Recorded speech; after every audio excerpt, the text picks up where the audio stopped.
ஜெபிப்போம். ஆண்டவரே இயேசுவே, உமது புகழை மேன்மைப்படுத்துகிறேன்.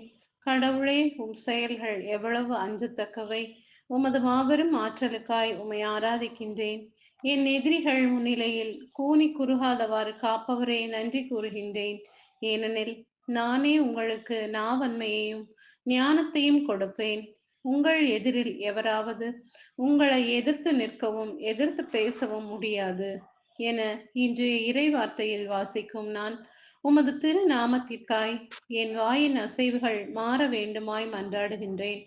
இயேசுவே, என் வாயிலிருந்து வரும் வார்த்தை ஒவ்வொன்றையும் ஆசீர்வதியும். என் வார்த்தைகளால் பிறரை காயப்படுத்திய சந்தர்ப்பங்கள், உமக்கு அருவருப்பை வார்த்தைகளை உச்சரித்த சந்தர்ப்பங்களை நினைத்து மனம் வருந்தி மன்னிப்பு கேட்கிறேன்.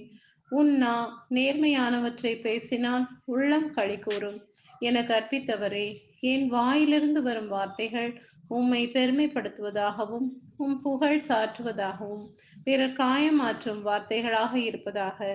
ஆண்டவரே இயேசுவே, உங்களிலும் மற்றவர் உயர்வானவர்கள் என்று கருதுங்கள் என கற்றுத்தந்த இயேசுவே, இந்த நாளில் மற்றவர்களுக்கு மதிப்பளித்து மரியாதையான வார்த்தைகளை நாவால் உச்சரிக்கவும் விசுவாசத்தின் தந்தை ஆபிரகாமை போல் என்னையும் விசுவாசத்தில் நிலைநிறுத்தவும் வேண்டுமென்று இயேசுவின் நாமத்தில் ஜெபிக்கிறேன். ஆமேன்.